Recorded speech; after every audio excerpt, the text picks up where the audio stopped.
my microphone. Oh, how, thank you, everyone. No, I do apologize for that. My mic was muted for a sec.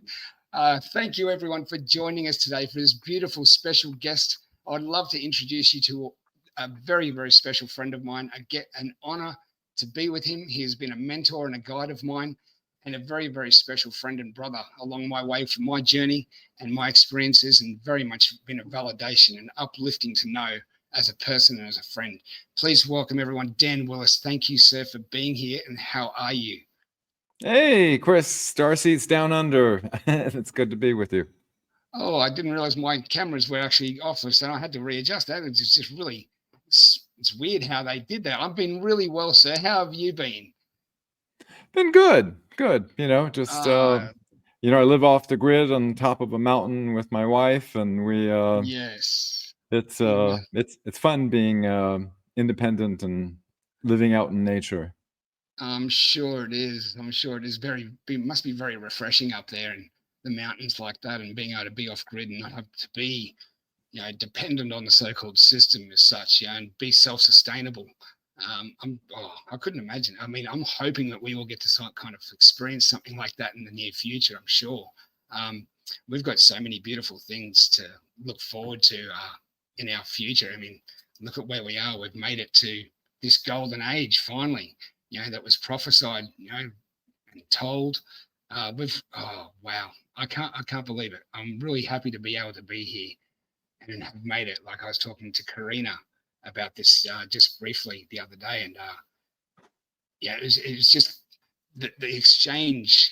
You can feel the energy between everyone. You know what I mean? The energy is there. The upliftment, knowing that we've won, knowing that we have gotten to this stage, and where the positivity, the energy, and where we're flowing to in our future, our positive timeline is just a very refreshing thing to know.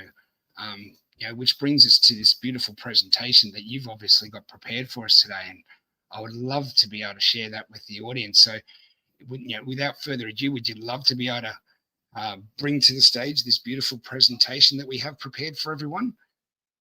Oh, I've, the last two Galactic Spiritual Informers conferences, I was a speaker and needed to create a presentation. And there's two main areas that I focus on. Myself being a top secret military witness that participated in the disclosure event that Dr. Stephen Greer set up back in 2001 at National Press Club, where I joined 21 top secret Yes. and other military witnesses disclosing the extraterrestrial presence. It's kind of exciting how it's evolved to the point where it is now. And so there's two main areas I focus on. One is kind of the history. When I used to be an ABC newsman, and when I saw what Yes. the mainstream media did with it, it made me start researching to try to understand. And once you research into this, it's like you can see how it keeps its own best secrecy, because the actual truth Yeah. sounds like a science fiction movie.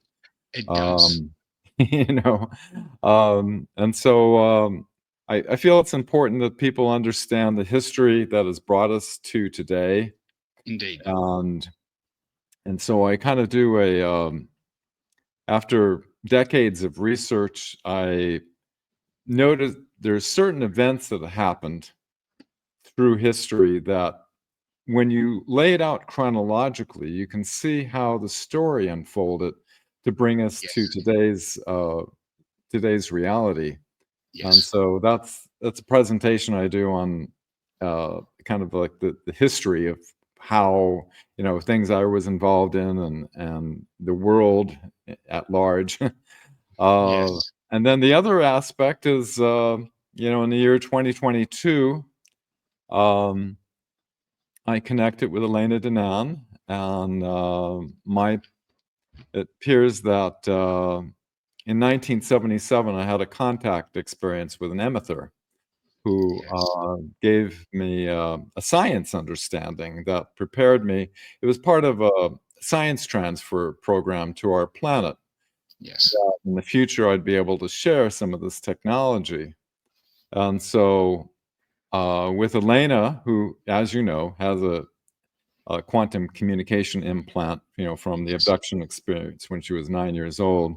So she's an Yes. emissary, kind of a bridge for communications between the Galactic Federation of Worlds and our planet. And Thorhan Eredyon is her main contact. And it turned out that in a show I did with her, that his younger brother at the time was going to a university in the Pleiades. His name was Jenhan Eredyon. Yes. Learning how to be a star maker, or that's their term for someone who terraforms planets, which is Yes. what he's currently doing on the planet Mars right now, working alongside Terran engineers and others. So we started asking questions starting back in April of 2022, and it's gone over 200 and some pages of question Wow. and answer. And so I was getting Wow. this advanced science that from their world. So I had to assemble a science team, because I don't know everything. I need to bring in other brilliant minds to understand and be able to put this technology to practical use for our planet. And there was Yes. a number of different technologies that he shared that we were able to recreate and we're still developing. And so that's the other half. And so we can start out with a little bit of disclosure history that brought us to today, and then dive into the technology of their world. Absolutely. That sounds like an absolutely beautiful plan. So let's say we engage. That'd be absolutely beautiful. Engage, As, I like love that. Elena does As, on her like Star Elena does. Nation News. Yeah, I've actually found a new one through Star Trek Discovery that I love using in the live chat there that everyone's starting to catch on to. It's called Let's Fly. Yeah, it's something that Captain Burnham says in the new Star Trek Discovery series. So a new one is Let's Fly, and use it with Engage as well. It's beautiful.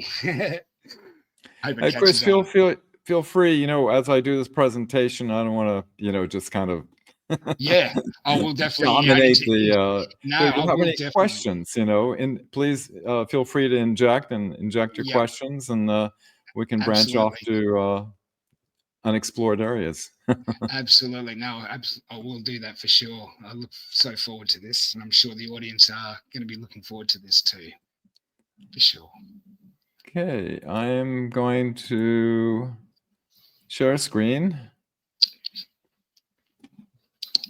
Can you see the screen? Okay, just opening up the screen share there. Where is that? It should be there. We should have opened up. There we go. There we screen to stage. There we go. Nope, there you go. Absolutely. There we go. Beautiful. All right, this is part one of a presentation I put together. This is how I got involved and started questioning things, because in 1969 I had a high-level top-secret security clearance in naval communications, and a U.S. Navy ship was off the coast of Alaska, which they believe there's possibly underground alien base in that area. Lots and lots of reports of craft coming out. This was a secret, classified priority going to the Chief of Naval Operations. So I knew it was real, and so what else is a 70-foot glowing reddish orange that shoots out of the ocean off port bow and goes 7,000 miles per hour? In 1969, I couldn't imagine anybody on Earth having this technology. So I just assumed it had to be extraterrestrial. So, it made me wonder why we haven't had disclosure and why the extraterrestrials aren't revealing themselves and communicating to us. So Leads to many questions. That started my questioning and inquiring. And I find out that ever since 1955, that doesn't matter who you are, presidents, CIA directors, heads of intelligence, have all been denied access. Besides Eisenhower, besides JFK, besides Jimmy Carter, who just passed away. He was Yes, sadly. made it his campaign promise, but he was denied access by George Bush Sr., the CIA director. So Yes. in '93, Clinton tried to look into it. He was denied access, and the That famed is White true. House correspondent Sarah McClendon asked him, why isn't this doing anything about disclosure? He says, Sarah, there's a secret government in the government, and I don't control it. And so he had his CIA director, James Woolsey, try to look into it. He was denied access, the CIA director. So he brought in Dr. Stephen Greer, who was the director for the Center for the Study of Extraterrestrial Intelligence. He brought a huge stack of documentation substantiating the reality. And the words out of the director's mouth was, I know this is real. I'm trying to figure out why the hell I can't gain access to it. So Dr. Greer, becoming aware that the CIA director is being denied access, is pretty serious. So he met Yes. with some military advisors who advised him to start collecting witnesses. So 1993, he started, and that's how I got involved. I was one of the witnesses.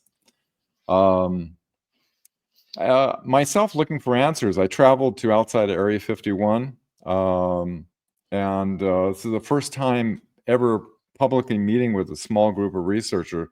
Bob Lazar came public, and Yes. no recordings were allowed, but nevertheless, it's too important not to document it. So I had it on my lap, my camcorder, and recorded the 2 hours of being hit with some very savvy questions. And his testimony has remained 100% consistent.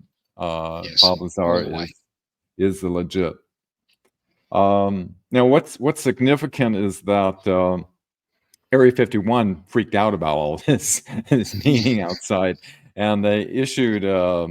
It went into complete lockdown. They issued an NRO, that's National Reconnaissance Office, security advisory to all base personnel, and on the list it had unacknowledged special access programs, Yeah. such as Cosmic Ops and Magi Ops on this classified document.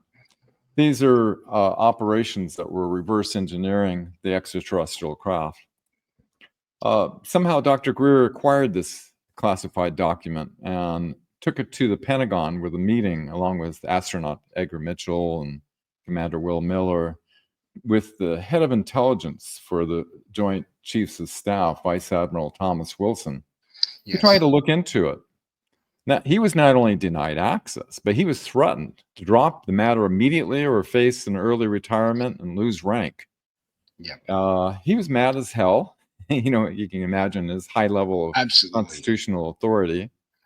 He said, basically, he said that if you can gather, he started the witnesses gathering back in '93. This is '97.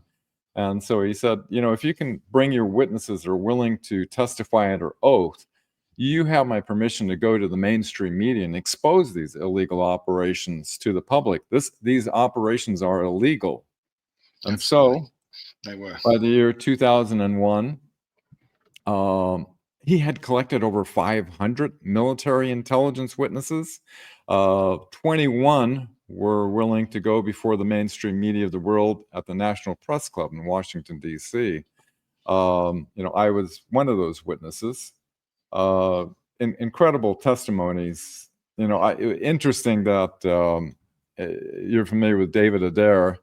He Yes. was supposed to be on this panel, but his testimony was too much for the public mind. The fact Wow. that a plasmatic consciousness that was inhabiting this extraterrestrial engine that was damaged Engine. at Area 51 is cohabitating Yes. inside his body. It's just too much for everybody's mind. Yeah. But my testimony was okay, so I volunteered to substitute for him.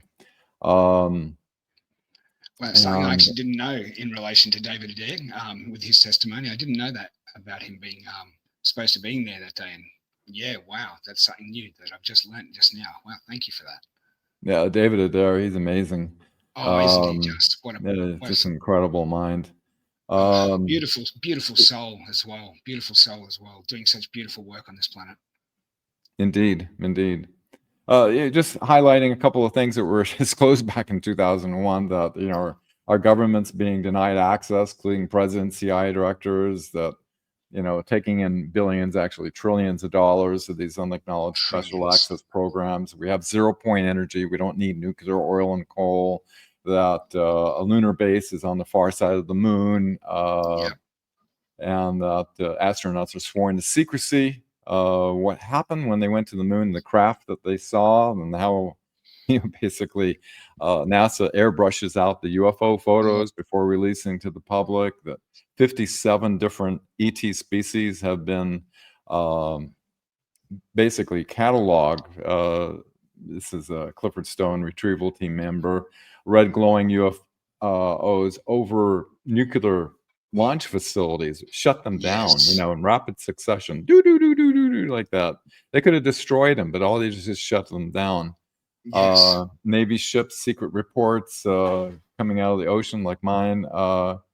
Alien reproduction vehicles built back in the 1950s. This is something that these Senate UFO hearings don't want people to know, that we've had anti-gravity craft going all the way back to the 1950s. 1950s, yeah.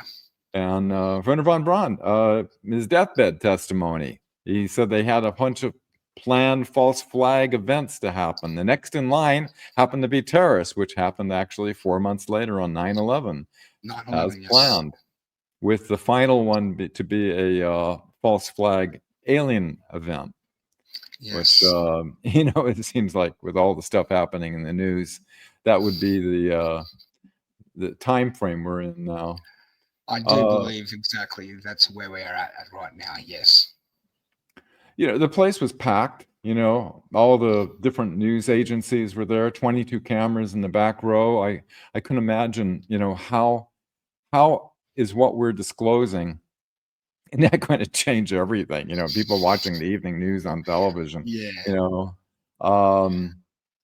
Now, my fellow witness friend Mark McCandish, who was said to commit suicide with a bullet to his head before disclosing that U.S. has this advanced technology at the 2017 rather, UFO UAP hearing.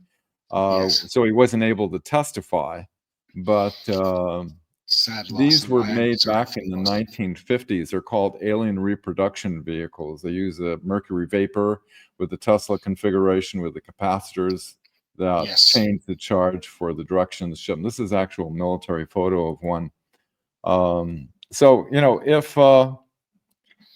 if people don't know that we've had the anti-gravity craft built back in the 50s, in fact, Nazi Germany had it back in the 30s, 20 years before the United States was able to, they'd be able to pull off that false flag alien invasion. Can anybody see something flying saucers coming in? They would think, oh my God, we don't have this kind of technology. There must be aliens attacking us from outer space. So they could pull it off. We've also been socially engineered to believe through social media and movies as well, and Project Mockingbird, to believe that anything that comes from the sky is, bad as such. So it goes, in that sense, it goes in their favor for that sort of false flag event that they're trying to create. But I don't believe they're going to be able to really pull that off. I don't think. I think the cat's out of the bag on that one. I don't think they're going to pull something like that off. No. Especially with the Galactic Federation of Worlds and the Intergalactic Confederation here on our solar system. This event. Dr. Michael Sella, my dear friend, he was fired from this university because of his interest in this important matter.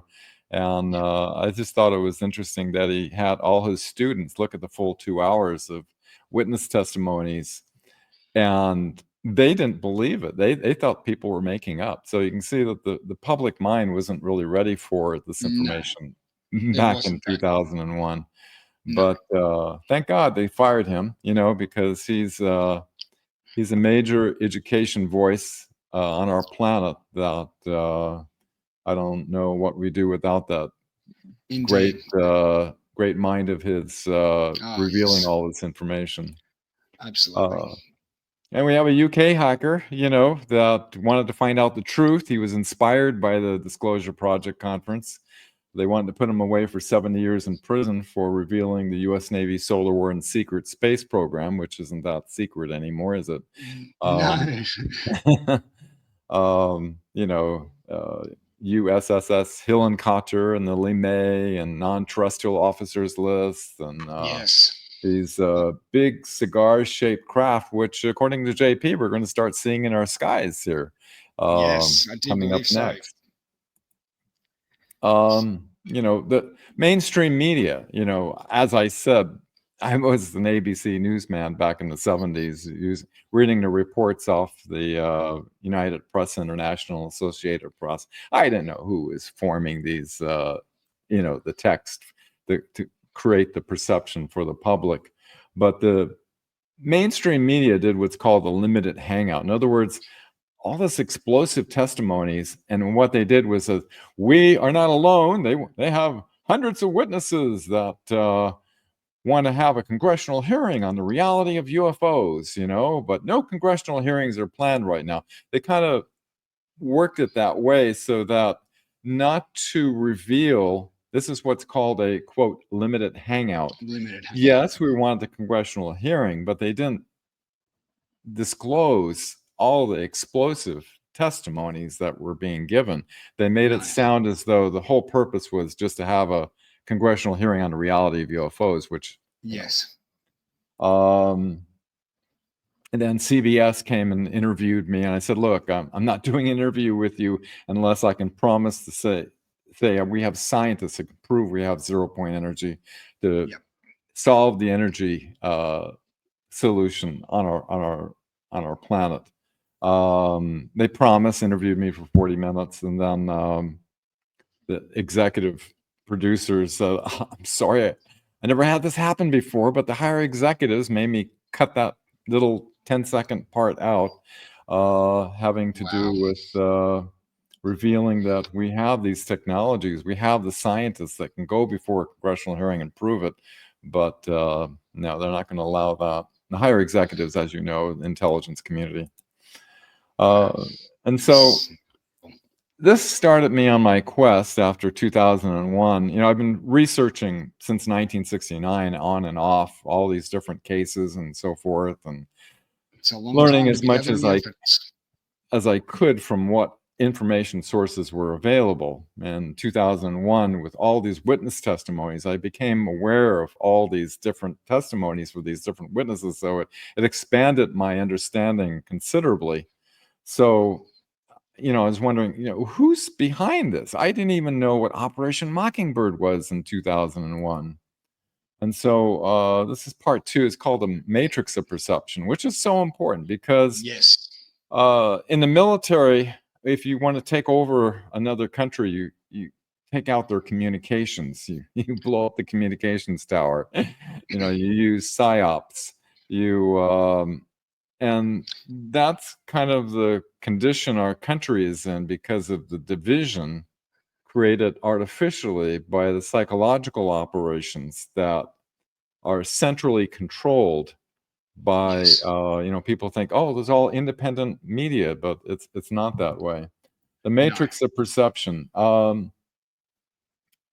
When I love the statement. It sums it up well. When a well-packaged web of lies has been sold gradually to the masses over generations, that's the key. It's like you're born into this. You naturally assume that your parents are watching the news and things, and it must be trustworthy, right? And it comes from different sources. Then the truth will seem utterly preposterous, and the speaker, is a raving lunatic. Because yes. So what happened was, this is an interesting situation. A media company out of Hollywood knew I was a witness and also an ex-ABC newsman. I thought I'd be a good candidate to write an article on the control of the media in regards to the UFO matter. I gladly accept it. And so I titled the article, "Who Controls Agreed Upon Reality Through the Mainstream Media and Why They Fear Disclosing the Truth About the Extraterrestrial Reality." And the only way, Chris, I found to be able to answer this question, authoritatively, is to look back to the beginning of the 20th century. I was Yes. aware of all these different witness testimonies. And when you look at all the authenticated documents and you start to plug them in chronologically, and all the corroborating witness testimonies that matches with these, it starts to form a picture. You can never say that Yes. you've got it all figured out by any means, No. but when you start to have so many corroborating points, it shows a high probability of what hidden reality is. And so and when you start to put it together, it looks like a science fiction movie. It does indeed, doesn't it? Because that's exactly what I came to find myself throughout my own journey. That when you, as you said, you put the pieces of history, or so-called history, the events chronologically in place, and you see them through the eyes of logic, especially, it does paint an overall picture indeed, and does read like a science fiction film of epic proportions. And I never believed in a million years myself that it would ever, come to this realization myself. But even just looking at that picture on screen as well, I mean, socially engineered to a degree through the TV series V when I was a child, getting to know what reptilians were when I was roughly 9, 10 years of age on TV series. And here we are today, 40 years later. Here we are talking about these things being absolutely real, and yeah, It's surprised mind-blowing. myself. Yeah. It It's like is one oh my absolutely. God after another. Yeah. It's like, Oh, oh my God, all these science fiction movies we've been watching, to find oh out that yes. it's really there's actually the real truth is more how do you say, more fantastic than the Yes. most creative science fiction movie script you've ever Oh, seen. The I real do believe truth. so. Well, Absolutely. I couldn't agree more. starting with the Draco of the Sakar Empire, which entered into an alliance with the Nazi SS and gave them Yes. deep underground facilities in Antarctica and gave them spacecraft. This action was a violation of the Prime Directive because the Draco are an interstellar level 3 civilization. We're a level 2. This this created a real problem. Fortunately, the Andromedas tipped off because they could see in the future held galactic-wide tyranny across our entire galaxy, and so Wow. they tipped off the Galactic Federation of Worlds to intervene. So, which they have a right to do because of this Absolutely. violation. Now, Absolutely. the Nazi Germany, they had anti-gravity developed and operational by 1934. So by 1942 in August, they landed on the moon, and they started building a base. And this was recovered Nazi SS archives at the fall of the Soviet Union by Vladimir Terzirsky, Yes. that revealed this. Now, this is something that other speakers don't address, but I think it's significantly important that Very, very at important to note. before the end of the war, recovered documents show that the Nazis had this plan to infiltrate into the United States and using psychological warfare create what they call a matrix of perception. They call this plan Weltanschauungskrieg, which translates from German into worldview warfare, in order to hide their secret operations. And Right. as you'll see, they were very successful, and we thought we won the war. They were. Yes. So Hitler, who supposedly died in the bunker, and Himmler, who supposedly took the cyanide cap, both successfully escaped. And this was revealed in the JFK files that came out in 2017. The doppelganger that didn't have the fencing scar on his cheek, for Yes. Himmler, I and came to the same the conclusions too. documents. show that Hitler was alive and well. And Yes. 250,000 Germans, the Reich's top scientists, and over 100 U-boats escaped to Antarctic Base 211 in Argentina to operate from the underground. Yes. Now, the Nazis infiltrate into the OSS, which turned into today's CIA. CIA. President Truman had a great fear of the Soviets. And so the Nazis had all this intelligence on, and so they buried these microfishes in the Bavarian mountains as a trading chip to bring in thousands of Nazi spies. This was all set up in arrangement between Allen Dulles, who was infamous for the Nazi infiltration, and Absolutely. Nazi General Reinhard Gehlen. And Gehlen, so yes. they brought him into the OSS, which turned into today's CIA. In Operation Paperclip, a lot of people familiar with that, how Allen Dulles, of course, orders the Nazi dossiers to be cleansed of all the Nazi references. And they brought many of the Nazis that were once considered to be a threat to the national security of the United States into key positions. Incredible. And this is a major thing. You know, the Rockefeller Foundation, working in alliance with the Nazis, you think this would be against the law in some way and form. They had the World War II history rewritten. Yeah, there's a lot of truth in World War II history, but certain key elements like the Nazis escaping and the advanced Yes. technology they had and so forth was all omitted. So school children in the future, they wouldn't have a clue. No reference points. Nazi doctors, the ones doing experimentations and into eugenics and everything, 1,600 of them were brought into what is now today's Center of Disease Control. And at that time, they established the International Law of Informed Consent, which is, what you need to have in the world in order to protect people. Absolutely. They need to be informed, and they need to give their consent. So mandating anything that is not fully disclosed is illegal according to international law.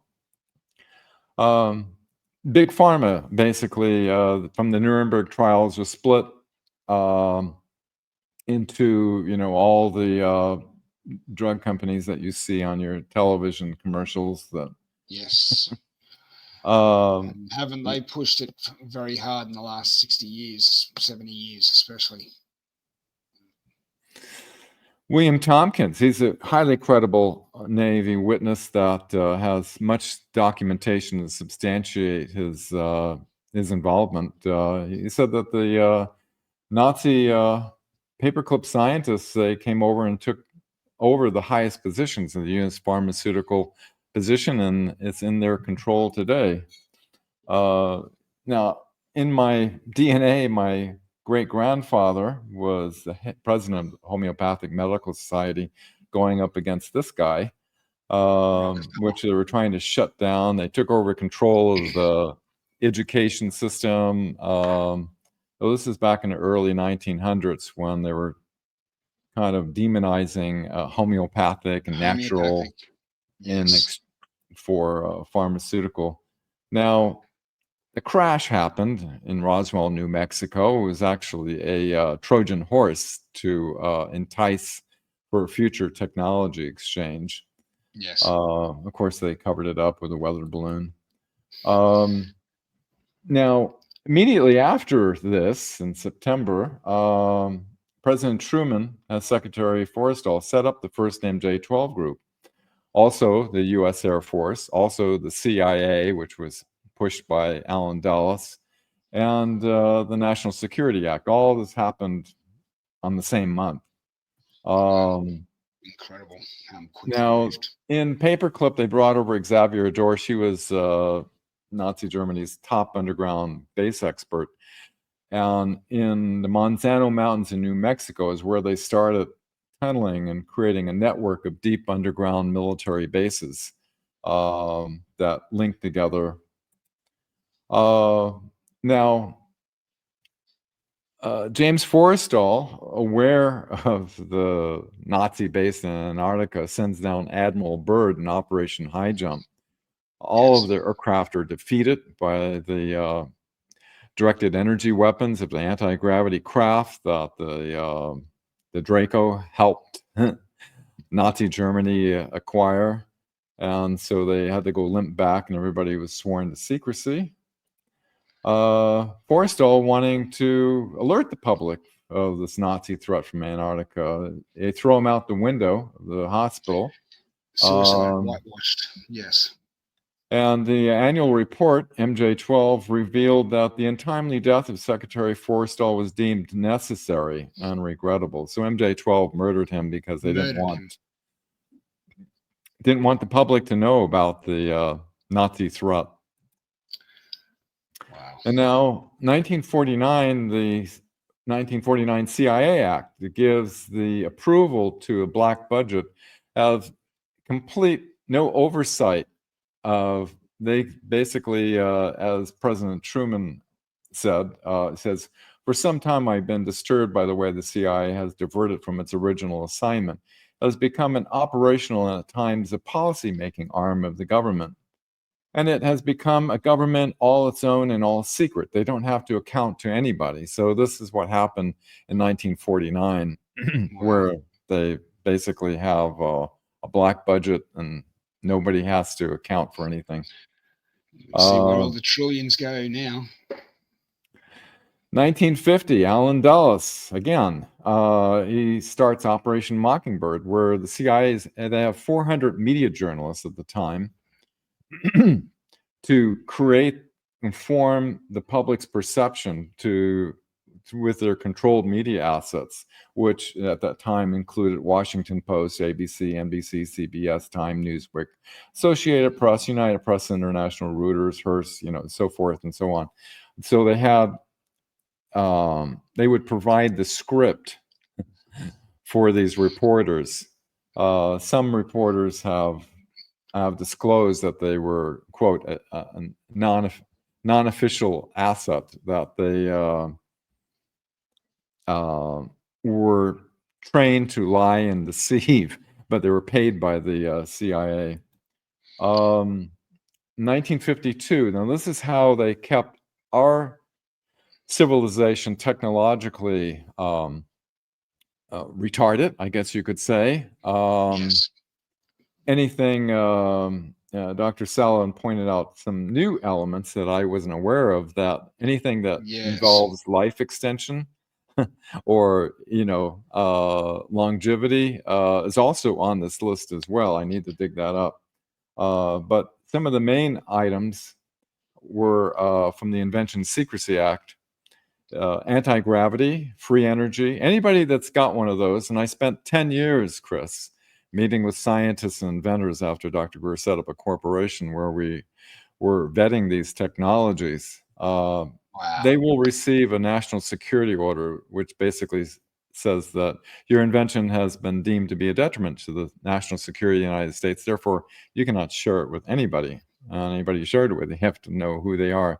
And so this is how they shut people up that have technology that would change everything. Then they flexed their muscle over the Capitol building, 1952, from the Antarctic Germans. And of course, the CIA forms the Robinson panel, and they roll out Einstein here in the middle. There was nothing to the UFO ET reality. It's nothing, swamp gas, swamp gas, and, reflecting off the moon, etc. Yeah. and then any military or even civilian, that at this time, when in 1969 revealing such a thing, it's related to the Espionage Act. You can be thrown in 10 years in prison for disclosing UFO sightings. It's since changed, but it's very severe. They wanted to keep a lid on this, is what they wanted to do. That the UFO reality doesn't exist to the people of Earth. No. Now, this is a major event. Eisenhower had a meeting with the Galactic Federation of Worlds, And he had actually planned for, I'm going to be doing a show with Laura Eisenhower in January Excellent. sometime to show all the elements that Eisenhower wasn't the bad guy. No, he wasn't. No. He got basically, he was actually planning on going, according to witnesses that were there, that said it was their conviction that he was going to go on radio and television in May that year to disclose Indeed. this. And the Galactic Federation tried to warn him about the deceptive Nebu Greys, not to trust them. They did.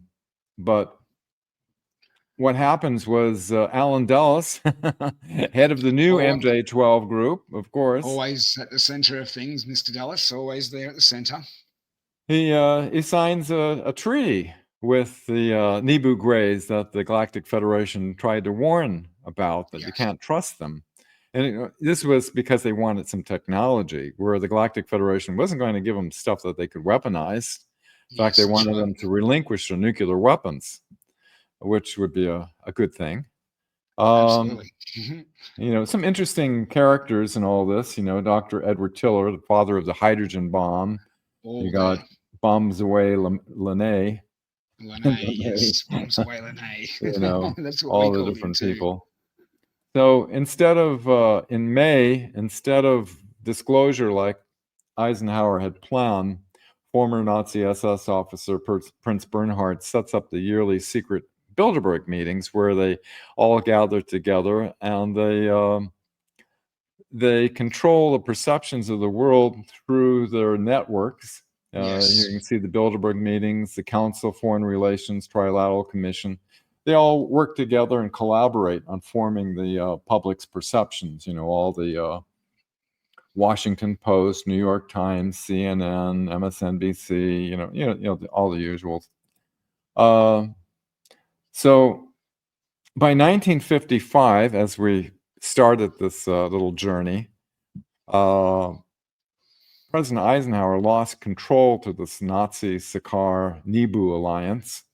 And so from this point forward, our legal constitutional government has been denied access. And that is why, going back to Eisenhower, our government has been denied access. Yes, I agree. This goes kind of into, the Nazis were very much into the occult, and there's a lot of connections with the secret societies and Vatican and everything like that.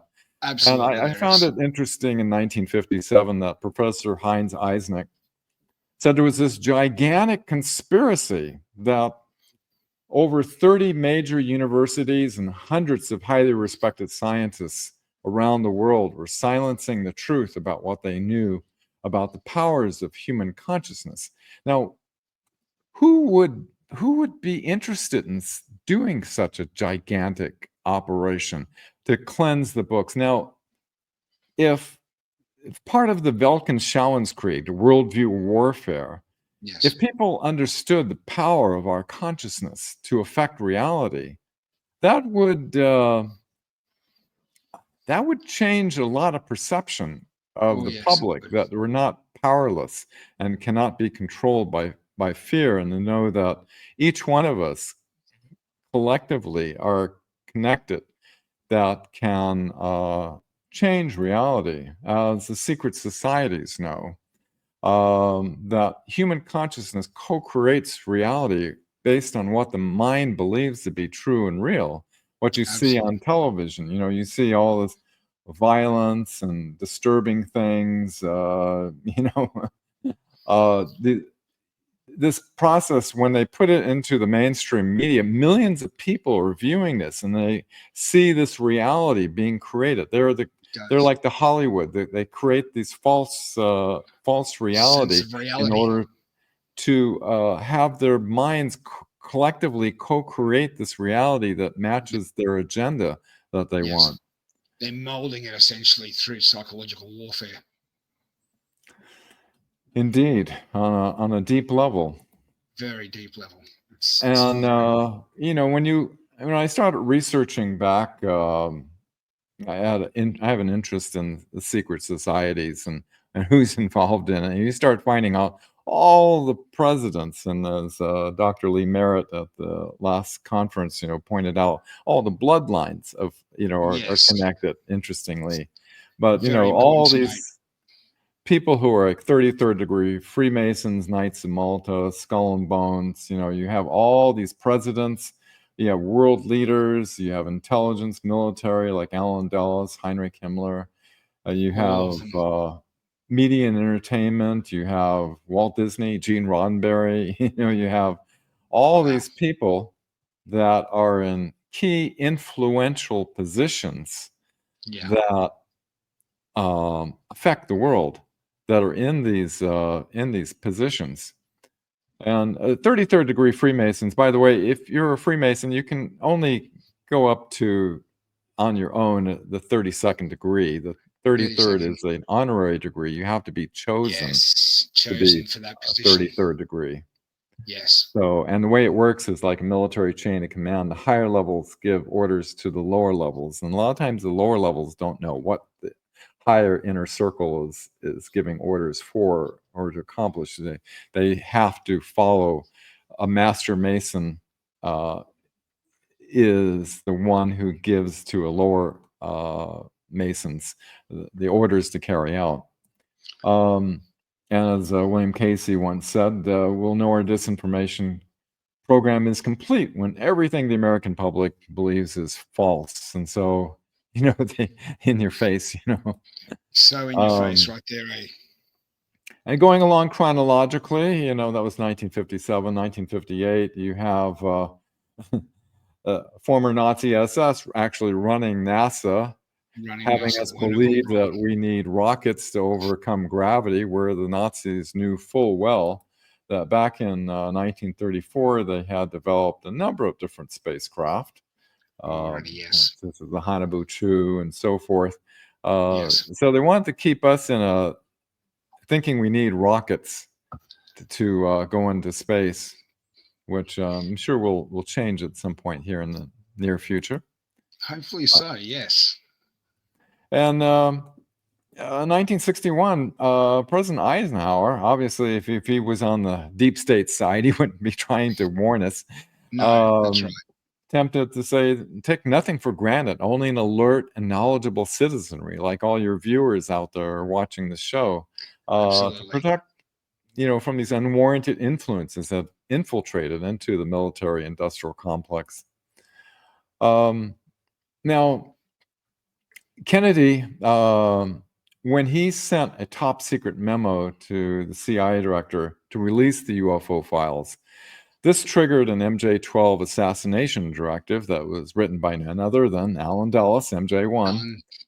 And 10 days later, he was assassinated. And here you can see in this top secret memo, Yeah, in the worst handwriting ever, it it says, is. Angleton has MJ directive. And this was written 2 days before his assassination. James Assassination. Jesus Angleton was a protege of, he's a counterintelligence chief working under Allen Dulles. Yes. And so Wow. that was who was behind the assassination. That's And of incredible. course, Allen Dulles heads the Warren Commission that determined that there was no conspiracy. It was just a lone gunman. And they're interestingly all 33rd degree Freemasons. What a At the center coincidence. of it again. Yeah. And they put out a secret dispatch to all the CIA agents that anybody who starts questioning whether this, to label them as a quote conspiracy theorist, Conspiracy that theorists. they have these made up theories, the half baked theories. Machinations. Yeah. They're trying to sell their book or trying to make some money. They're just conspiracy theorists, and it seems it's stuck. We're Yeah. decades later, we're still using that psychological term that to discredit people as they're just coming up with theories. Well, Theories. actually, Yeah. the number of conspiracies that have turned out to be real, Facts. they should be calling Yes. them conspiracy researchers instead. Yep. Absolutely. in relation to that statement, just before we go on, if you don't mind me interjecting here, I was actually coming up with some ideas for T-shirts a little while ago, and one of them would be conspiracy factualist, because we base things on everything on facts Yeah, these the days counter of the instead of fact the checkers, theories. right? Yeah, instead of theories, we deal on facts now, so we'll call it conspiracy factualist instead. So I'm still thinking about going ahead with that at some stage. Now, you can imagine, back in 1950 with Operation Mockingbird, how they had, maybe a dozen and a half main media sources that they can control. By around 1983, there was 50 media companies. Different Can you imagine companies, what a yes. nightmare it is for the CIA to control the media coming out of all these different outlets? Yeah. And so what they did was they started these top secret meetings in Sun Valley, Idaho, for the sole purpose to consolidate all of these media companies down to only 6 corporations that they can centrally control. And you know who they are.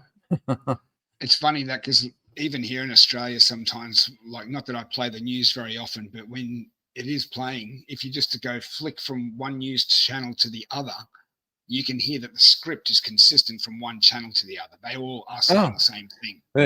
They are all reading the teleprompter, and the Same teleprompter is teleprompters, all centrally controlled. And so, centrally and if controlled. they go off script, they get fired.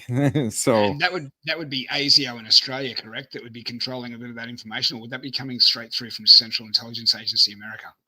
yeah, same in Australia, same in England with the BBC, MSNBC, CNN, Washington Yep. Post, New York Times. It doesn't matter. That you can see when they get the talking points sent out across the wire to all of them, they all have the same language. There's so Even many. the same video as well. All the same consistent video footage playing. Oh yeah, they have the same talking points. The same, using the same language. Everything. I remember one where they had like, God, it was like 30 media companies, and they all were saying the economic sanctions has lost some. The Easter Bunny has lost some spring in its step due to economic sanctions. It was like a very unusual statement. They're all saying the same thing, or wow. that. So you can see how it's all centrally controlled. So blatantly in our face. And so, today is what people that are waking up, and there's a lot of people waking up, fortunately, that we have an infiltration over several generations. As we said in the beginning, it's over generations that they're able to pull this off, because you're born into this psyop. And we have this domestic enemy that's centrally controlling our information systems using psychological warfare to support an agenda that is against the unsuspecting public. People think they think what they're doing is, they don't realize that they're, sometimes, as the term, useful idiots, sometimes being played for an agenda that they don't really understand is behind something that really ultimately is against them. Far more nefarious indeed. Absolutely. Many are starting to see this as the master of propaganda, Dr. Joseph Goebbels, said, propaganda becomes ineffective the moment we become aware of it. So once you can see how the infiltration occurred and this is why I do a little history. This is old stuff to a lot of your listeners, because I know you got a lot of savvy people who research. But still very important nonetheless. But yeah, I do it just because when people start to realize the history that has brought us to the day, once they can see how this infiltration occurred and how the matrix of perception was created, then the propaganda that has hidden the truth becomes destroyed by the disclosure of the truth. And that's what we're doing. We're disclosing truth. We're in the process of disclosing truth and shedding light upon it, and exposing the shadows in the process. We may just want to break this into 2 shows, because this is so long. maybe this first show will just talk about history and where we're going, and Yep. do the next show because Absolutely. because people don't like to hang out for 2 hours, a lot of times. And I was what I actually have, going to mention that. Yeah, I was going to mention that backstage before we actually started recording. If you'd like to do it in 2 shows, just in case it might be too long for the audience or whatever. But yeah, that's beautiful that we're obviously on the same frequency then, feel the same yeah, way. So yeah, absolutely. If you'd like to do that anytime, it's just let because me I know for have sure. so much to share what we've learned over, 2.5, way over 2.5 years Oh of yes, exchanges with an advanced culture, with the Palladian scientists, and this technology that is pretty incredible. So I don't want to shortchange it, and we'll do that in another episode with you. So here we absolutely. go with current disclosure conclusions as Awesome. we get near the top of the hour. Um, Now, what's wonderful is because of the Prime Directive and because of what the Sakaar and the Nibu have done, and the Nibu did it more in a sneaky behind. Yeah. What they did was they got consent from MJ12, but didn't get the population's consent. Population's consent. That's right. Which goes Right. against the Prime Directive. And so those deep underground military bases, they MJ12 gave them these underground facilities for their hybrid program, and their hybrid program was ultimately for to create, millions of these hybrids. That's why Yes. they didn't do what they said. They abducted millions of people, including Elena when she was 9 years old. Yes. um, Horrific experiences. And so these hybrids have the DNA that allows them. See, they're a hive mind consciousness where we're They. individuated consciousness. And so it's the science fiction movies like Star Trek, which was Yes. actually Gene Roddenberry was given the actual script for the Prime Directive, He was. and Yes. that the Borg is basically the Greys, and the Sakaar are basically the Klingons, Yes. the Yes. warrior type, and you have They are. the other ones that are you will be assimilated, So they have the hive queen that controls all these hybrids, and so they're planning on basically that's how they wanted to invade our civilization and take over our planet. But since Yes. then, there's been an update to the Prime Directive that if this ever tries to happen again in this indirect, sneaky way, it it's not going to fly. It's not going to So fly or end well for them at all. No. So because of this violation, it gave the Galactic Federation, according to the Prime Directive, the right to intervene. So since the 1940s, uh, it was kind of interesting. There was a split between the Air Force and the Navy that Yes. happened back in the late 40s because of the Battle of LA in 1942. Two craft were shot down. Documents, substantiate all this stuff. We're Yeah, not I've just come pulling across this it. out of anywhere. Anyway, Um, that's right. and the Navy got one, and they took it to China Lake, and the Air Force, Army Air Force at the time, took it to Patterson in Ohio, Right, Patterson in Ohio. Yes.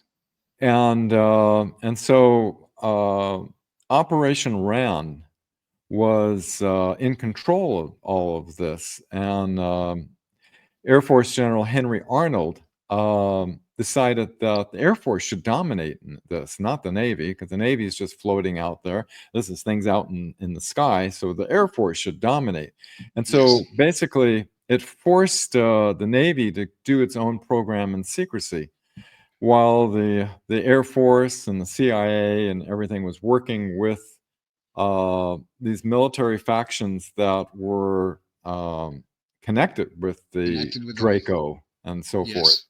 Uh, in the meantime, the Navy was doing its own reverse engineering and work secretly. And as William Tompkins testified, Yes. his secretary was a Nordic Jessica was her name, who Jessica, looked yes.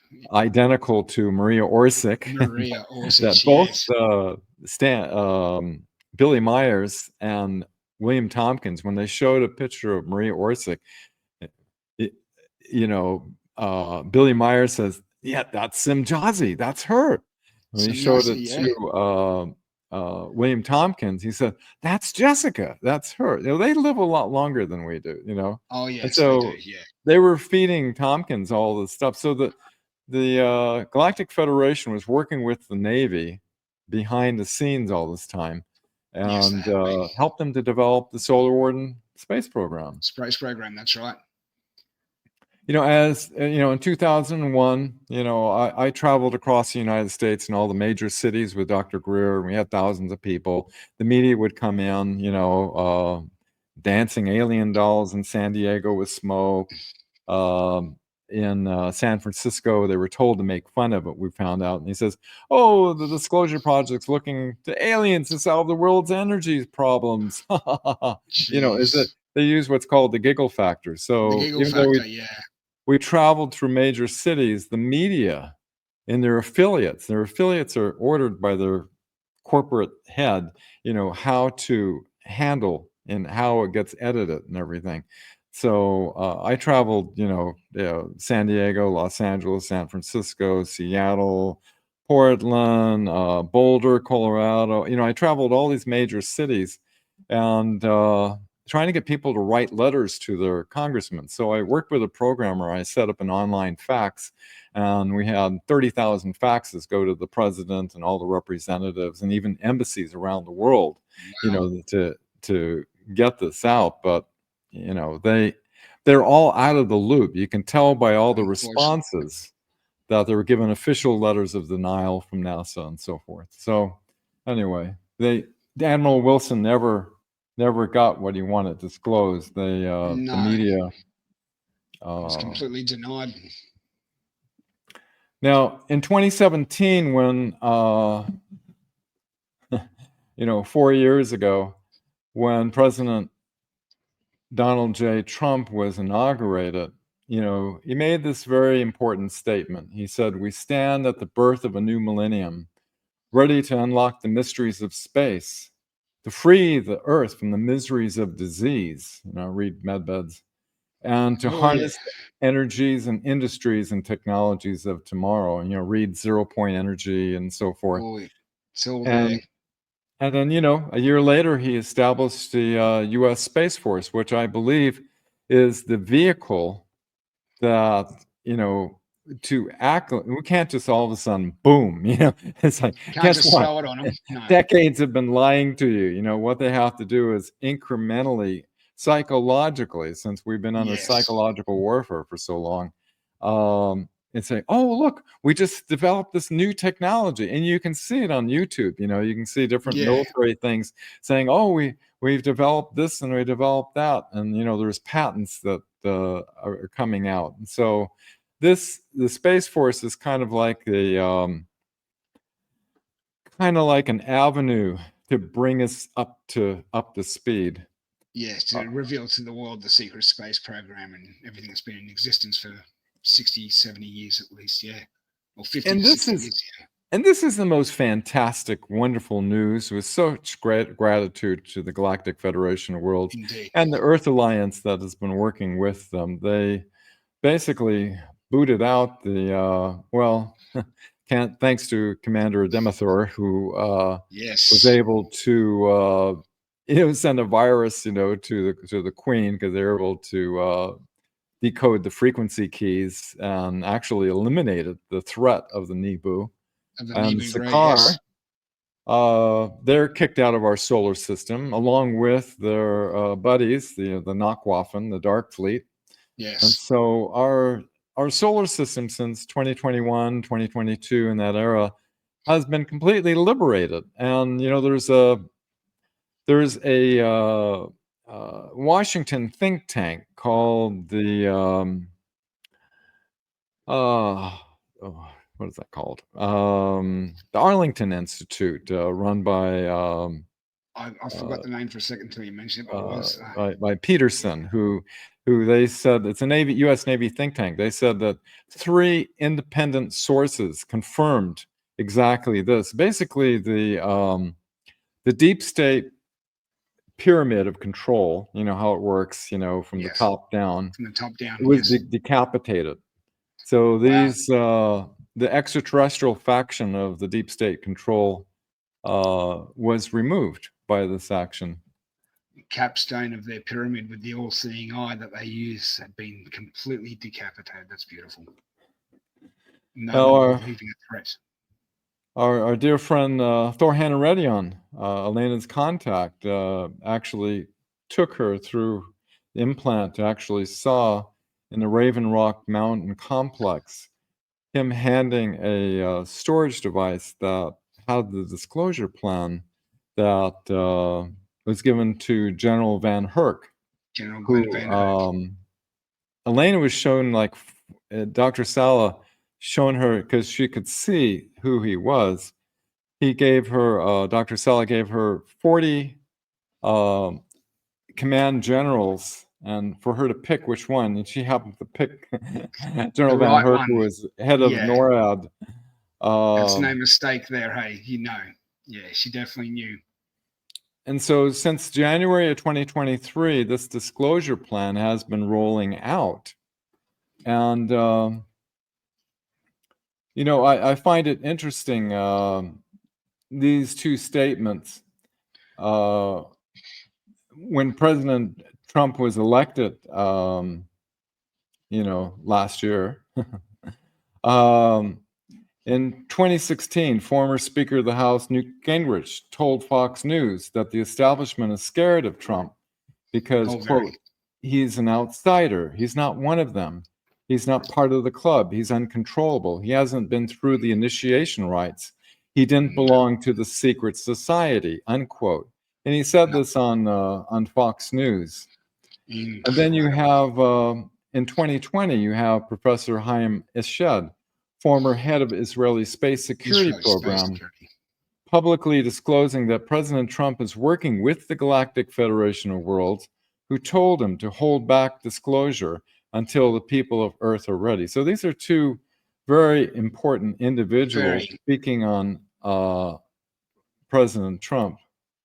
So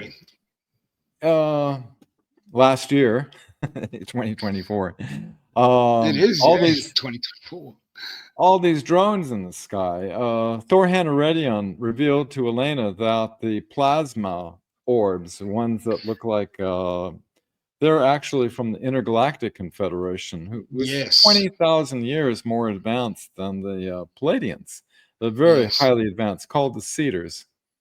And then you've seen videos where the metallic orbs, and one even landed at the airport and shut down the airport. I actually have that photo for us today. These metallic spheres are of the Galactic Federation of Worlds. And so both of these are of extraterrestrial origin and are part of this disclosure plan to acclimate. And of course, the deep state wants to obfuscate, you know, this disclosure. And so they're putting out, you know, high-tech drones. They're not civilian drones. Civilian drones, you know, I'm a drone pilot, you know, you can get like a half-hour max, you know, out of civilian drones. These are up for hours, you know, all over the place. Another thing, civilian drones don't have a flight ceiling of 60,000 feet and still be visible from the ground. So just today, which is this is the start of January, the next phase was revealed to military insider JP, who was taken to an underground base where he actually physically saw these huge 3, and he was green lighted to give this information.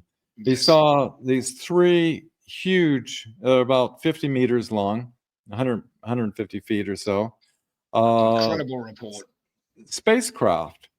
And that this is the next phase. You're going to start seeing these all over the planet, all over the world. They're going to start appearing in the sky. And they can't say it's like civilian drones, you know, anymore. So this is part of the acclimation process. in order to prepare the people of Earth for eventual contact. Psychologically, yes. And after that, there's going to be even larger, probably space arcs or huge motherships that are so immense that, and this will eventually lead to, very excitingly, to a peaceful face-to-face contact with our off-world brothers and sisters that That'd be magic. have come here and have been so incredibly wonderful to help us. You know, they can't do it for us, but they're in support of us and working with the Earth Alliance, and have done a great amount. So this is part of the disclosure plan, and we'll save the other part for the next show. So that's I was going to say, that's beautiful for where we are right now. We'll save that for the next one. We did at least an hour. Well, I think we're at least now.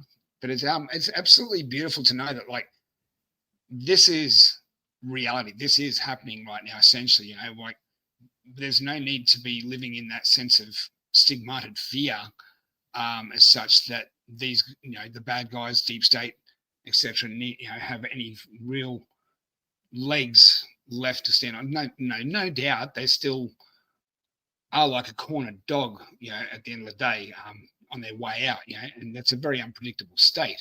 But at the same time, I do believe that, you know, the good guys, white hats, you know, Galactic Federation, Solar Warden, and Earth Alliance would have countermeasures in place in order to make sure that these things do follow suit into the actual positive timeline that we're all heading for, or are on presently.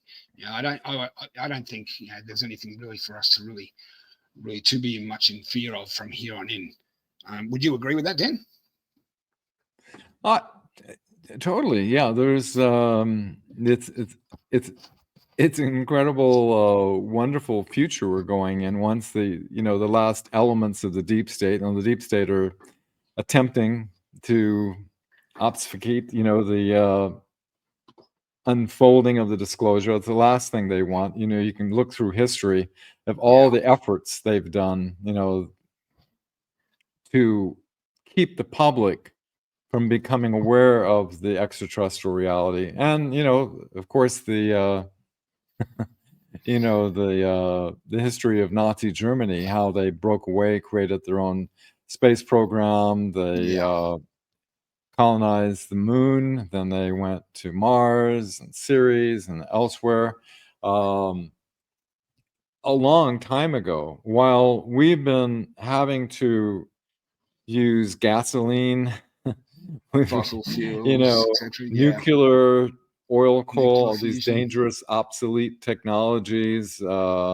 while they've had these advanced anti-gravity, free energy type technologies. They've had, you know, medical technologies, as my friend Tony Rodriguez and John Charles Moyen, you know, experienced firsthand, you know, that were treated, you know, in you know, they're both heroes in my book, you know, from Tony, you know, revealing the horrific, you know, how he got involved in it and how he got shanghaied, I guess you could say, pretty much, completely left field today, into a cargo engineer for the Dark Fleet, and then John Charles on the White Hat side, you know, rescuing people on program, on Mars, where his body was torn in half almost, and put on a med bed and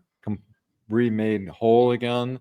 And in our next exciting episode, we'll go into the basis and technology of how the med beds work, and how this technology will be released at some point when we're able to completely clean house of these deep state assets, and at that point, we're a peaceful civilization. We're no longer on probation. We can join the Galactic Federation of Worlds and be able to benefit from all the technologies, which would transform our planet incredibly. in ways we couldn't even begin to imagine through even the best science fiction films. No, I totally agree with you there. Oh, wow. So if you don't mind, Dan, do you mind if I actually ask a few questions, if that's Oh, okay? please. I love questions. People need to Awesome. ask more questions. Yeah, they do. They do. I've I don't noticed have that. all the answers, but it makes me dive into it and research if it's a good question. Absolutely, absolutely. Oh, that's awesome, Dan. Thank you. I really appreciate being able to ask that. Um, some personal questions because I've got quite a few here prepared. If we don't Oh, get through them, wonderful. that's okay. We'll just save them for the next time that we get back together in the future. Okay, so with the current state of affairs and that's going on globally, if you can clarify for the audience, in the Middle East or in Ukraine or wherever wars may be at the moment, do you think that the incoming Trump admin are presently carrying out and acting upon what was prior set up by Mr. T between 2016 and 2020 before the Biden administration? Can he end the wars with just a single phone call? What's your take on it, mate? He's good at it. Look what he did when he was our president last time. It was the only time Indeed. we haven't had war. He made peace in the Middle East with Abraham Accords. Yes. I have full confidence that he can. I It do. only I makes do. sense. It's like the loss of life. I've been in combat action in the rivers of Vietnam, and seen war, and I'm sure all the fellow veterans out there, don't want to see this. War is horrible. It The is. loss of life and the destruction. We must evolve. We must. We have to. It's the only way from here on in. Now we're at the precipice of our civilization right now, and on the cusp of change. And we can either keep going down that path like we have been, or thanks to the Galactic Federation being here and being able to assist right now, that path isn't continuing. But if they weren't here, if we didn't have that element of change right now upon us, we would just continue down this road, oblivious to what's going on. And this can't be allowed anymore. And so I'm just grateful that we have the assistance of all the different military groups and with our galactic brothers and sisters right now, changing this essentially to the positive timeline to our Star Trek future. Okay, so next question: how do you perceive, how do you perceive the world changing over the next 4 years, Dan? What sort of changes can we expect to see within our society and planetary civilization? Well, since we've been under psychological warfare, obviously, for so long, I see. I mean, my speculation, of course, is Speculation, of that. course, yes. But one of the main issues in our country is the division that's been created, the psychological divide by weaponizing, the mainstream media, the legacy media, as it's called. And I got kind of encouraged by Musk. They purchased MSNBC.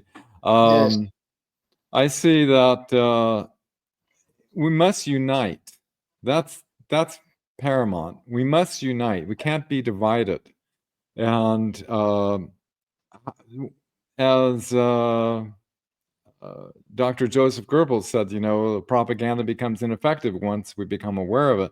And how we become aware of it is exposing the truth. And so as more truth is disclosed, more people will see that, oh, wow, we've been played. And then we start to unite against our true enemy, which is those who have been manipulating falsely our perceptions for their agenda. And so that I see as like a first step, is that we're united in truth, and truth that can be indisputable and evident for everybody. It's a powerful force. Yeah, and that's the pathway forward, is uniting. And nobody can give a date or anything when it's going to happen, because everything's like event based. One thing leads to another. But exactly. the deep state is basically revealing itself more and more to more people. I mean, It is. it should be obvious to a lot of people, but there is going to be Very. those that you know that will take a while. You can't tell people about this stuff. They have to see it with their own eyes. So They have to. that's what has to happen. We have the old saying here in Australia, you can lead a horse to water, but you can't make them drink. Oh God, my mother used to use that all the time to say that to me. There we go. It can be so referenceable to can lead all the people in the world to all the information you have, but whether they look at it or not, it's up to them. So only in time will they see it. I'm hoping, and join us in that unification. Absolutely. My mother had another interesting saying. She was French and English, but was born in Buenos Aires, Argentina. They have this funny saying that the devil always forgets to put the lid back on the cookie jar, which is my mom says that one. Really? Yeah. Well, I guess it made itself over to Australia as well. Oh wow, that's incredible. Which Wow, is true because okay. the deceivers, there's always going to be some little telltale. See, that's the thing about truth. It has this ability to persevere and always be revealing itself, where the lie will eventually reveal itself and get disclosed. Truth always lives on, mate. Absolutely. I couldn't agree All more. those cookie jar lids laying all over the place. Yeah. Okay. Where is the okay, here we go. Next question. Do you then believe that there will be a massive shift in consciousness throughout the human species? Will we rise and become over time more like the many that make up the Galactic Federation and start to act, speak, and treat one another with more love, dignity, and respect? Well, it's I'm so grateful for Elena for connecting with Jenhan and all that we've learned, and I've started to understand the structure of the universe and our particular dimension, and how in our particular dimensional bubble, you could say, we have like these 12 densities, and that which emanates from source, and source is pure love, and is pure perfection. And so as you move up in the densities, you resonate more with the frequency of love and more with this perfection. That's why they look hotter than we do. They look better than we do. Very beautiful people. So what is going to transpire, and it feels like the frequency is increasing in all this, and as we evolve, love is in the future, the frequency of love as we move forward. And when all that's going to get disclosed in the world, it doesn't alter your consciousness and perception. I don't know what would. So yes, I would say so. Awesome. That's beautiful. Cool. Thank you, Dan. Okay, so do you believe at some point in our future and positive timeline that Starfleet Academy, like in Star Trek, will actually be here as a reality on Earth? It's for a very good friend of mine who'd like to know up in Townsville.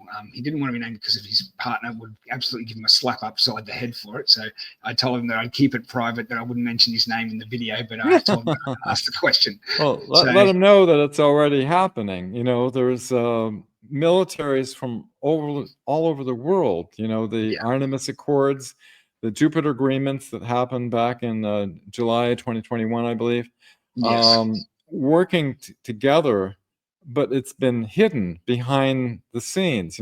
People don't know it, but there are, as JP has revealed, there's top-notch pilots from all around the world that are being trained by Palladian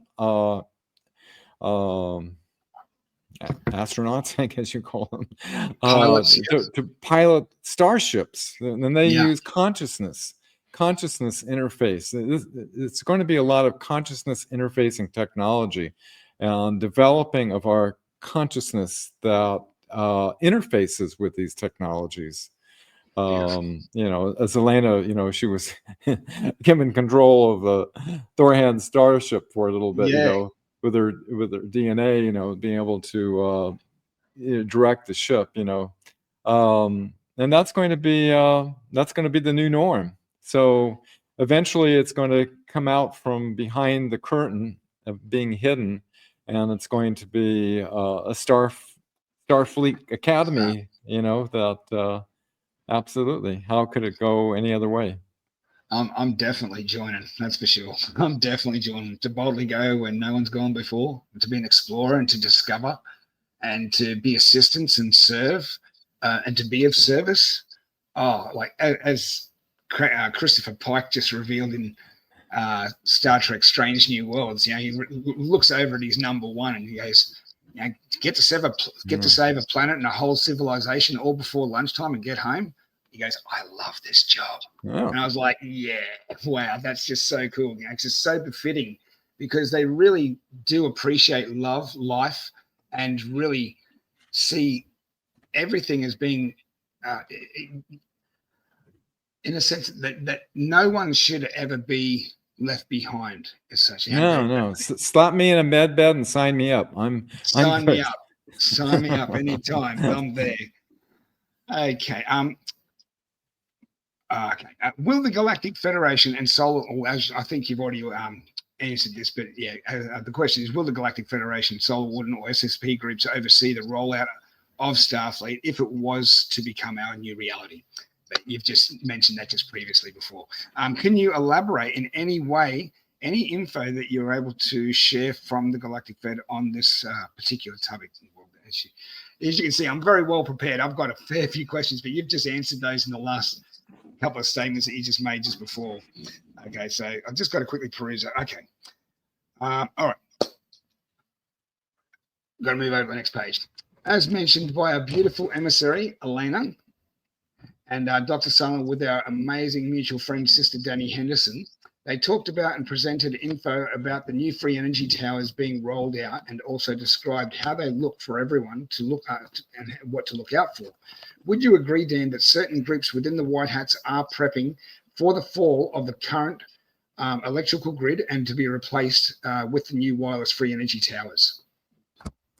It's a subject close to my heart. As I mentioned earlier, I spent 10 years meeting with scientists and inventors, CIA people saying this works your dead, people being murdered, mostly in getting national security orders. After 10 years, I surrendered, until the control mechanism is removed, we can't get these technologies out. But my God, all these ugly wires, we don't need them running all over the planet, No. It was kind of funny in a conversation with Jenhan, he didn't understand what wires were because everything's wireless with the resonance, that they use on the planet Era. I see it transitioning. You have technologies. We worked with, tried to get the technology with Stan Meyer. Everybody that grabbed that, they were all mysteriously died. But he was running car on water. There's easy ways to retrofit the existing internal combustion engine, which is a mechanical nightmare that self-destructs after a certain amount of time.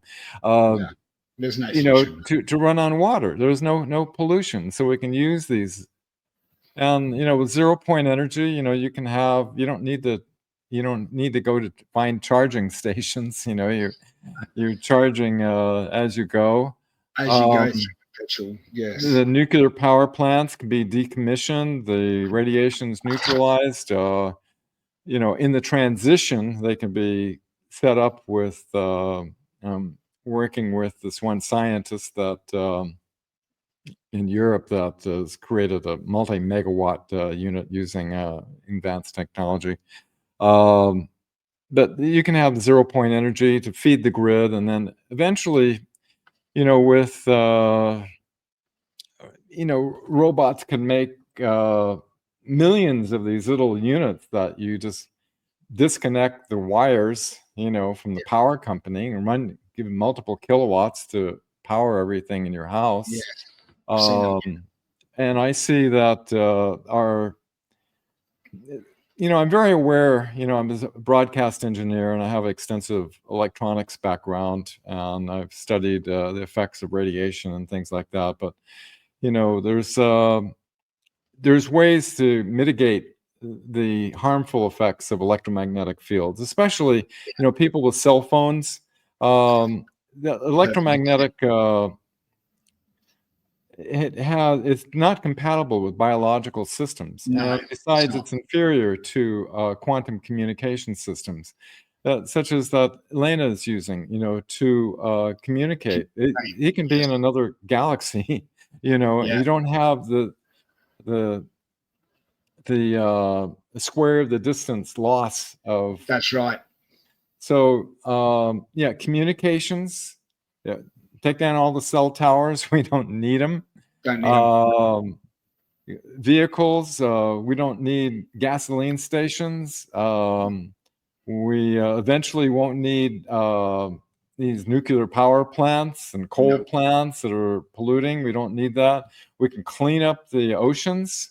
It's just, you can imagine with free energy and with these advanced technologies released, what an incredible facelift we could do to our entire planet. Absolutely. The things that we can be achieved is limitless. Absolutely. I couldn't agree more. Okay, so, just looking through, because while we're going through some of the questions that I've got here, you've actually been answering as we've been going through. So that just goes to show how well I've been prepared. It's just, and also in a sense, how much soul family frequency are always on that same similar sort of level as well. Because the questions are formulated in such a way that you've just been flowing through, and it's just been answering in such a way that I don't have no need to ask them. So that's beautiful, Dan. See, free flowing, like Bruce Lee said, once before, let yourself flow like water.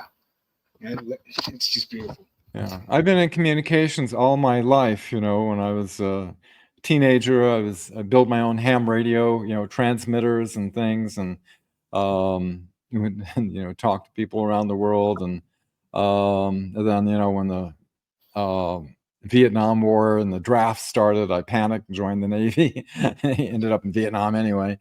I was in communications, and then as a broadcast engineer for the most powerful FM station on the West Coast for many years. All my life I've been some form involved with communication. So for me to see the world transfer from electromagnetic to quantum is quite exciting. Isn't it just? Absolutely. Okay, so next question for you, Dan, because I've also got another one from another friend here as well, but I haven't come across it yet. I think it's up on another page. Just making sure that I've got the right. Okay, well, if you could please, Dan, if you could iterate to the audience about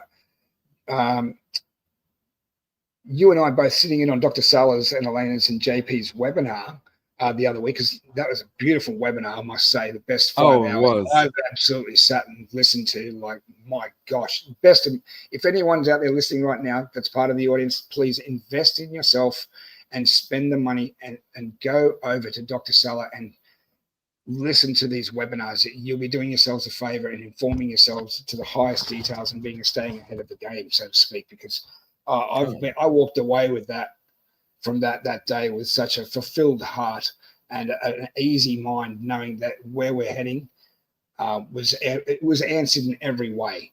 There's no two ways about it. Oh, two highly credible people. JP has shown proof. He has photographic proof, and much of his testimonies is corroborated with what Elena has done. I've been researching secret space program witnesses since the very first ones that came out, and everybody that's come out, and so I try to look at what corroborates with other things. And with Elena, I've made a list of 26 different corroborations that Yes. is on the webmatrix.net. You can find it there. That you just can't make these things up. It's like Can't. knowing there's so many planets in Proxima Centauri before NASA discovers it, and before something happens on Neptune, and a huge quake on Mars. How would she know that? How would she know unless she has absolute communication? Torhan That's tells right. her we're doing terraforming operations. We just had a huge quake. And then NASA reports the largest quake ever reported in our solar system. That's just some examples of 26 different corroborating elements Corroborating that stories. Yeah. when people say, how do we know these people aren't just making stuff up? You can't corroborate multiple data points like that, and be making things up. Yeah, So totally.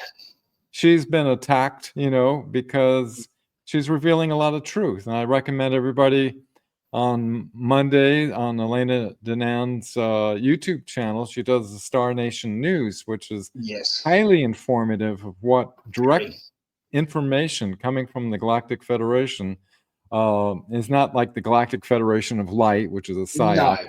It's the real deal. Real deal. That's right. Yeah, I'll make sure that I'll leave links in the description for everyone to make sure they go over to Elena's channel and subscribe to actually check out the Star Nation News as well, including the webmatrix.net that you said as well, the website? .net. Yeah, the webmatrix.net. It's just my online notes that originated from that article. I'm pretty sure I've actually started accumulating so much information, Chris, that I had to end up putting it online. And then after I finished the article for the media company in Hollywood, it was a small fragment of what I continued to research and keep adding on chronologically. And after a certain point, I just, I dropped and refer everybody over to Dr. Michael Sal and Elena Danan and others, because they're the ones that are on top of keeping all this. But those were my notes for myself to understand what's been hidden, so I can talk about this. I just feel like I've been given a license to talk because I was a top secret witness that disclosed, but anybody can research this information for themselves. And I'm no more of an authority than anybody else. We're all students of this right now and currently constantly learning.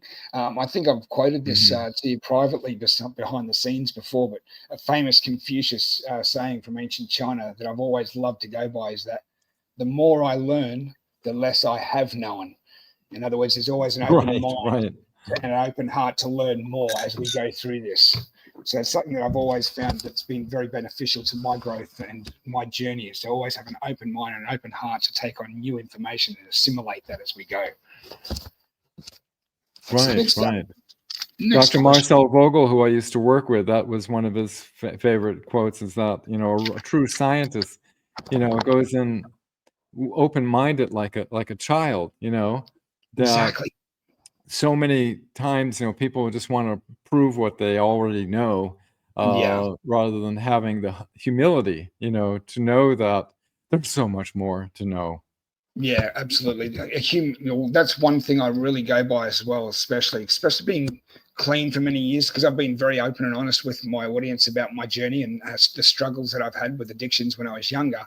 And one of the biggest things I found going through getting clean was finding humility. Having humility and gaining a bit of humble pie in the process. I think the whole world needs a little bit of a dose of that. But having that humility really does help. It really takes away the sense of ego, especially. Well, it's having the correct perspective. It's like, you have to understand who we are. Absolutely, I couldn't agree more, Dan. Now, I'm just looking for this particular question that I've got here. Okay. You recently were saying to me, Dan, that you'd been in contact with Jenhan Eredyon shortly to collate some questions together for a crystal class that you were presently helping prepare for with our beautiful emissary, Elena. Without giving too much away, Dan, Can you possibly share with the audience the nature and the details of possibly what this course will be about, so they can possibly keep an eye out for it in the future and look at this when it comes out? Yeah. Well, of course, it's up to Elena. What we kind of collaborate together on the crystal class. I've sent another 14 questions, to Jen Han, and Elena's, just coming back to Ireland, and so Yeah, it's been very busy. at some point, when it's appropriate, she establishes contact, and sends me the answers, which I share with my science team, that we can develop the technology more. But as far as what I'm seeing is, our first class was on how to select the crystal. What do you want in a crystal? And then we Fascinating. basically talked about the Vogel Eredyon Yes. type cut crystal, which is how they cut their crystals, which Marcel would have loved to have known. That creates a special interdimensional vortex that opens up singularity that allows you to alter reality. And then that was the first class. And then the second class is basically, you don't want to, if you're using a crystal for healing and things, you have to clear it out. It's programmable. The lattice structure holds thought. It embeds consciousness. So we also want to have a clean tool. And so we went into detail on all the different folklore that's about, clearing crystals. And we went through several different methods. And, finally, we developed a method using the frequency of 4096 hertz, which basically oscillates the lattice structure so that it removes all the imprints. And so the second class was on clearing the crystal. Now, the third class is yet to be announced, but I'm kind of seeing it as, before we go into the fourth class, which I'm kind of envisioning, we'll have to see what Elena believes would be appropriate, for us to move forward on, would be on using the crystal for healing. It's something everybody's really interested in. But before you use the crystal for healing, I think it's important to understand the science of crystals. And I think that's what we may go into, is understanding the structure of reality and how reality comes into formation, and how the interface of quartz with consciousness. And the connection of the singularity through the void, and how it connects to the highest density and comes into physical formation through the morphogenic keys of the universe into our physical reality. I think to understand the science would be an appropriate third class. And then the fourth class would be, if you go to marcelvogel.org, both Jen Han and Una, who is of the Intergalactic Confederation, is 20,000 years more advanced than the Palladians. She has given some beautiful techniques on using the crystals. So you don't have to wait. You can go to marcelvogel.org and learn these techniques of how to create holograms in your mind, and how to open the vortex and be able to alter reality the way you wish it to be. So that's what I'm kind of foreseeing. And so I think once we gather a little bit more science information from these next questions, we may be able to put together enough information that Elena and I can do our next class 3 of the crystal science. Long explanation, but no, that's perfect. That's beautiful, Dan. I'm sure the audience will really benefit from that answer, and that really does actually give them quite a lot to go by. Thank you so much. Now I just had to skip a couple of pages because there was a couple of questions in there. I think I actually repeated myself on, so I just had to skip across the page. I used to know this stuff. I'm trying to tap into my past life memories. That Jen Han says I doing was, a wonderful scientist in Atlantis, and my specialty was medical holographic technologies, which probably doing a wonderful job. A big interest in seeing the medical technologies, completely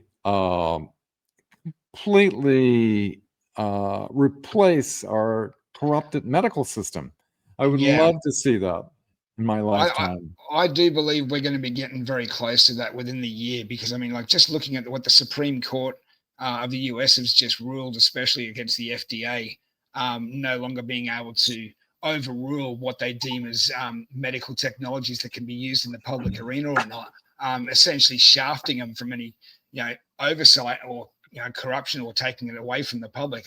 The medbed rollout is going to happen regardless, because they've now had their, basically themselves handed a We good need to end the shafting. suffering on the planet. There's needless suffering that doesn't need to Yeah, happen. absolutely, Absolutely. absolutely.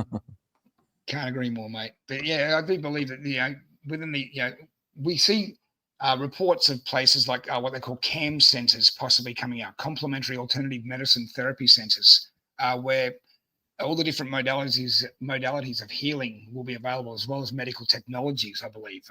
So if that's what's to come in to take over hospitals, like Trump was saying, how there'll be no more lengthy stays or overnights, or lengthy procedures and Yeah. things like that. If these complementary medical centers, alternative healing centers, come in, that would be right up the alley of being with the crystal From technology. several sources, JP and others, the first people to benefit from these technologies will be military veterans that have, Yeah, especially the ones that have been clearing out the dumbs, the where dumbs. the Yeah, children and everything, and then absolutely. the children. You can imagine. I understand some of this Oh, technology can help psychologically, the PTSD yes.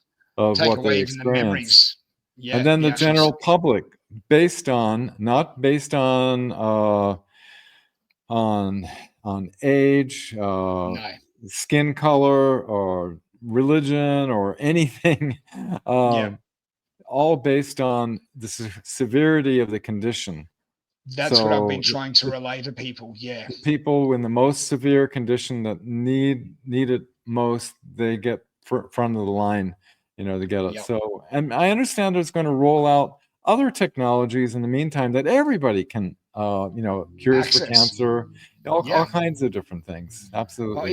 even the so-called, as much as we have a bit of, all of us, because of what happened in the last 4 years with so-called V's that were mandated, um, I believe that there are other V's that are coming out that are actually going to be able to cure cancers and all sorts of things that will actually be proven under the Trump admin. So it really gives, not only the technologies, good, start, but also changing the perception of people's understanding of vaccines and how they've been used against us, especially when they start curing these sorts of things that have been around for so long.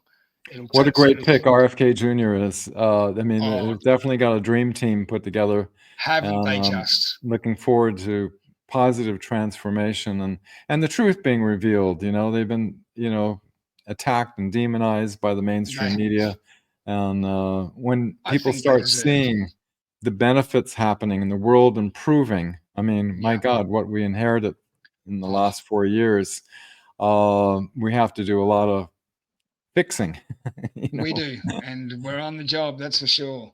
I was actually going to ask you as well. Like, considering with because this isn't a question, this is just personally what's on the back of my mind. But considering what the Earth has actually been through, especially with all the flyovers with toxic spraying, chemtrail, etc.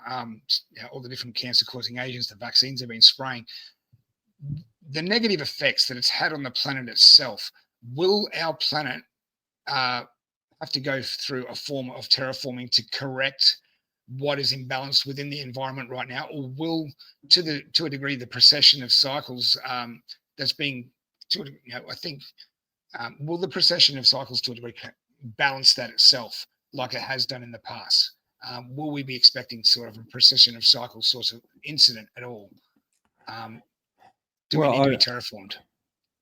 our dear Mother Earth, called Terra, some call it Ki, Key, key. um, it is a living being, She and is we're custodians of it, and we need to um, make it as healthy as possible. indeed. Yeah. And I believe when we get to the point where we've cleaned house and these technologies release, that's exactly what's going to happen, is that we're going to help restore our planet's health. Wow, that's beautiful. Yeah, I'm glad that that's something that's on the table. Well, I was going to say, Dan, we're actually pushing nearly 2 hours now, mate. And I was going to say, if you'd Oh like, my God. Oh, so much for yeah, the plan of a 1 hour show.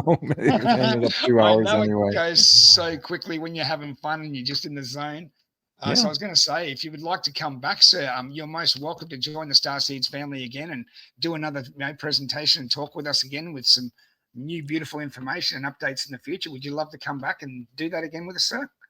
Well, this works out well because, I'd be getting new information from Jen Han, which when Lena, makes contact, and I could be able to share, some of this newest information. It's an evolution, it's like It I'm kind is. of in a Terran kindergarten here, learning from an advanced, they're 300 years more advanced than we are. And now, when Yeah. he finishes his terraforming operations on Mars, Una is going to take him under her wing, so to speak, as a student on board the Altean ship.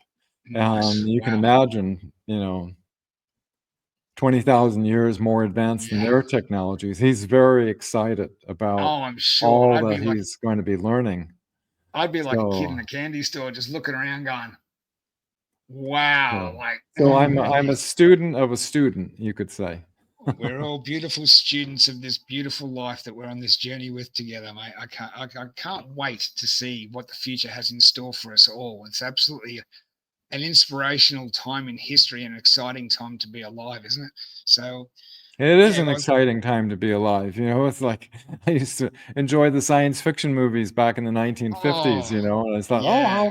how incredible it would be to be able to make contact with Oh advanced yeah. civilization. It's like here it is, year 2025, and Here we are.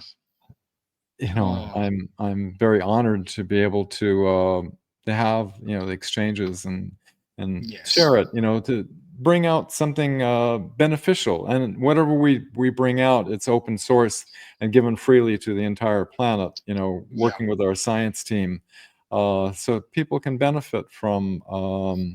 Which we'll go into on our next exciting episode, the technology Absolutely. of Absolutely. the Palladians. That'd be beautiful, Dan. That'd be beautiful. I cannot wait for that. And I really feel privileged and honored and humbled by just having been able to connect with you today. And actually, for the audience as well, this is actually for you. Those of you who don't know, this is actually Dan's and my second attempt at trying to get a recording. We tried about a month and a half ago, was it, Dan? And we had a bit of an interruption somewhere in between through with a glitch where it actually left us with an unretrievable video on the finalized video that I was finishing up with my stream platform. There was an unretrievable corrupted data, which left us with an unuploadable video. So we had to reschedule. So this has actually been an absolute privilege Oh, this worked and out much honor. better because it's It better to did. break it. There's so much to cover. It's better to break it into two segments. One Yeah, looking at where absolutely. we came from, where we're going, and the next one's going to be sharing on the crystal science. So that works out much better this way. Absolutely, Appreciate sir. having me on, Chris. It's an absolute pleasure, Oh, and absolutely, look Dan. forward to doing it again. I do too, sir. Thank you so much, and much love to you and your partner. And stay safe until next time we connect. And yeah, it's just a beautiful future. I really am looking forward to creating and being involved and connecting more with you, sir, and sharing with our audience. Beautiful, sir. Thank you again. We're all creating that beautiful future. Co-contributors to the greater whole. Absolutely. Love to you, sir. See you next time. Thank you so much. Hey. Mhm.